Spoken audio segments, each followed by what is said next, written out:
Hi friends, நாங்கள் தான் உங்கள் நவியா பார்ப்போம். ஃப்ரெண்ட்ஸ், நம்ம இதுக்கு முன்னாடி கடலில் விதை போட்டிருந்தது தான் நம்ம பார்த்துருந்தோம்.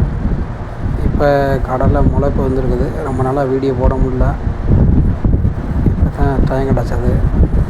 பாருங்கள், நம்ம போட்டிருந்த கடலையெல்லாம் வந்து முளைக்க ஆரம்பிச்சிச்சு. நல்லா 2 இலை 3 இலை நல்லா விட்டுருச்சு.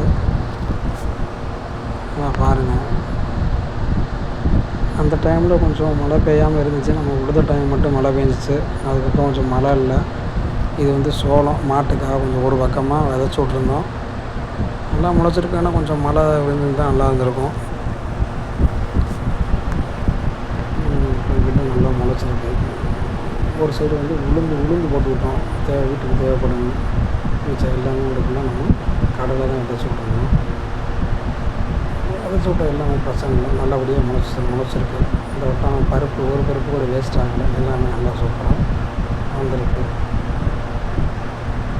மண் வந்து நமக்கு நல்ல தர மண் வந்து நல்லா மண் தரன்றதுனால எது போட்டால் நல்லபடியாக வந்துடும்.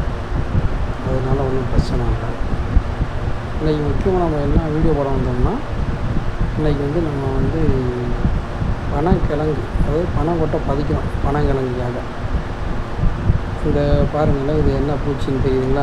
வெல்வெட்டு பூச்சின்னு சொல்லி எங்கள் ஊரில் சொல்லுவாங்க. இந்த பூச்சி இது நம்ம காட்டுக்குள்ளே அதிகமாக தெரியும். பாருங்கள், இதுக்கு வேறு தான் எங்கள் ஊரில் வெல்வெட்டு பூச்சின்பாங்க. ஏன்னா அது வெல்வெட்டு துணி மாதிரியே இருக்கும் அந்த பூச்சி.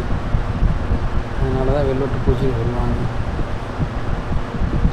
பாருங்கள் எப்படி நல்லா இருக்குன்னு. இதுக்கப்புறம் ஒரு 10-15 நாளாக தொடர்ச்சியாக மழையே இல்லை. நம்ம விதைச்சதுக்கப்புறம் இன்றைக்கி வந்து இந்த பனங்கொட்டை பதிக்கிறதுக்காக தான் நம்ம மேக்ஸிமம் இன்றைக்கி வந்தோம். இதுதான் இந்த நானும் அம்மாவரும் பனங்கொட்டை ரெடி பண்ணிக்கிட்டு இருக்கிறோம். இந்த பனங்கிழங்கு வந்து உடம்புக்கு ரொம்ப ரொம்ப நல்லது. அது வந்து இதில் வந்து நார் சத்து அதிகமாக இருக்கும். அதனால தான் விதைக்கும். வந்து எப்போயுமே வருஷம் நம்ம இந்த பனங்கிழங்கு விவசாயம் பண்ணுறது வழக்கம். இந்த வட்டம் கொஞ்சம் அதிகமாக பண்ணுறோம். இந்த வட்டம் 3 இடத்துல விவசாயம் பண்ணுறோம் பனங்கிழங்கு. பிடிச்சி கவுண்ட் பண்ணி போட்டுகிட்டே இருக்கேன். அம்மா வச்சு தான். இந்த பாருங்கள், சின்ன பாப்பாவும் அண்ணன் பையனும்